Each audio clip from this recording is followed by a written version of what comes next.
Hello student, आप लोग कैसे हैं? आई थिंक आप लोग अच्छे होंगे और पढ़ाइयाँ भी अच्छी चल रही होंगी। और ये सबको पता है कि हमारे बीच अब ठंडी का मौसम बहुत ही ज़ोर शोर से आ गया है। ठंडी बहुत ज़्यादा है और इसलिए अपने ये सब लोग स्वास्थ्य पे ध्यान रखते हुए आप अपनी स्टडी को जारी रखेंगे, उसमें बहुत ज़्यादा लापरवाही नहीं करेंगे, लेकिन हाँ, साथ में अपने स्वास्थ्य को भी विशेष ध्यान रखेंगे। इसमें जो मेरी वीडियोस बन रही है, न्यूट्रिशन पर बन रही है, ये चीज़ मैंने आपको कई बार बताया है। और आपको मैंने ये बताया था कि जो पोषक तत्व होते हैं वो 6 प्रकार के होते हैं। तो इसमें जो प्रोटीन होता है, तो प्रोटीन स्पेशली क्या काम करता है? कोशिकाओं की टूट-फूट की मरम्मत के लिए काम करता है, ऊतकों का निर्माण करता है। तो यानी कि जो वृद्धि वाले काम होते हैं वो आपका प्रोटीन करता है। और जो कार्बोहाइड्रेट होता है, कार्बोहाइड्रेट ऊर्जा देने का काम करता है। और उसके बाद जो वसा होता है ये भी ऊर्जा देने का काम करता है, लेकिन इसका पोषक मान जो होता है वो आपके किसे कार्बोहाइड्रेट से कहीं ना कहीं ज़्यादा होता है। और आपका जो मिनरल होता है ये भी आपका एक सुरक्षात्मक काम करता है। और उसके बाद आपका जो विटामिन है ये भी आपका प्रतिरोधक क्षमता की मेंटेन करता है। देखिए, अभी जो जितनी भी चीज़ें हम बता रहे हैं तो ये काम इसके मेन होते हैं, लेकिन ऐसा नहीं कि इसके बस ये इतना ही काम करता है, इसके साथ और भी चीज़ें होती हैं, और भी काम इनके होते हैं, वर्क इनके और भी होती हैं। तो आज आपको हम वसा के बारे में बताएंगे कि वसा जो होता है, देखिए ये चीज़ मैंने आपको कई बार बताया है कि जब भी हम कोई भी पोषक तत्व लेते हैं तो वो अपनी सबसे छोटी इकाई में टूटता है, क्योंकि कोई चीज़ ऐसे डाइजेस्ट नहीं हो जाता ना कि हम लोगों ने कोई चीज़ ली और ऐसे ही डाइजेस्ट हो जाएगा।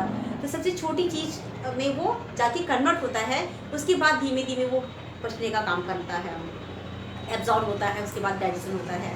तो जैसे आपका जो प्रोटीन होगा वो किस में चेंज होता है? अमीनो एसिड में। आपका जो कार्बोहाइड्रेट है वो ग्लूकोज में कन्वर्ट होता है। तो आपका जो वसा होता है, वसा 1 ग्लिसरॉल 3 फैटी एसिड में आपका चेंज होता है। जब भी हम वसा लेते हैं तो 1 ग्लिसरॉल 3 फैटी एसिड में वो चेंज होता है। और वो 3 जो फैटी एसिड होता है वो कौन कौन होता है?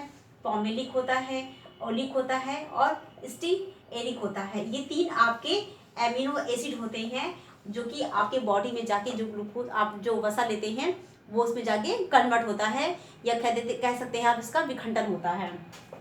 फिर इधर आप देख सकते हैं कि जो वसा होता है आपके वसी ऊतक में, त्वचा और लीवर, इसमें वसा की मात्रा ज़्यादा पाई जाती है। 90% जो वसा होती है इसके अंदर वो जमा होता है। और आपका जो वसा होता है वो प्राणिज से भी पाया जाता है और आपके वानस्पतिक से भी पाया जाता है। तो प्राणिज से पाया जाएगा तो जैसे आपका घी है, मक्खन है, चर्बी है, मांस है, मछली है, ये आपके सब प्राणिज से पाए जाते हैं। और ये वानस्पतिक जो होते हैं जैसे तेल, डालडा, घी, सरसों तो ये आपके वानस्पतिक होते हैं। देखिए, एक चीज़ हमेशा आप इस चीज़ को नोट डाउन कहीं कर लीजिए और हमेशा इस चीज़ को याद रखिए कि कोई भी पोषक तत्व हो, चाहे आपका प्रोटीन हो या आपका वसा हो, तो अगर जितने भी प्राणिज से पाए जाएंगे तो उसका पोषक मान वानस्पतिक जगत से जो प्राप्त होते हैं उससे कहीं ना कहीं अधिक होता है।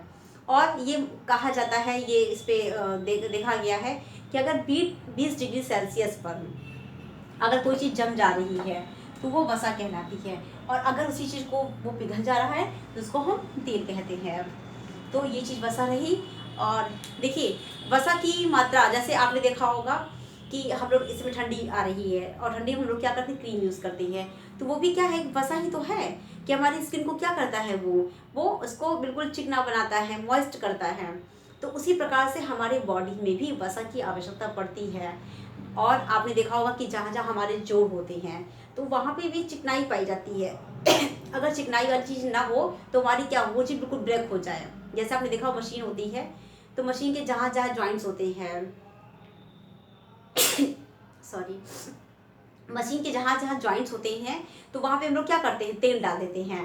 तो जब तेल डाल देते हैं तो वो चीज़ें चिकनी हो जाती है। वो जो जॉइंट होता है उसमें एक नमीपन या नमी नहीं कह सकते हैं आप, उसमें एक चिकनापन आ जाता है और वो चीज़ें क्या होती हैं? चलने लगती हैं। तो उसी प्रकार से हमारी बॉडी के पार्ट्स भी होते हैं। अगर हम वसा ना लें तो वो चीज़ें बिल्कुल ऐसे सूखा पा करके वो बिल्कुल क्रैक हो जाएगा।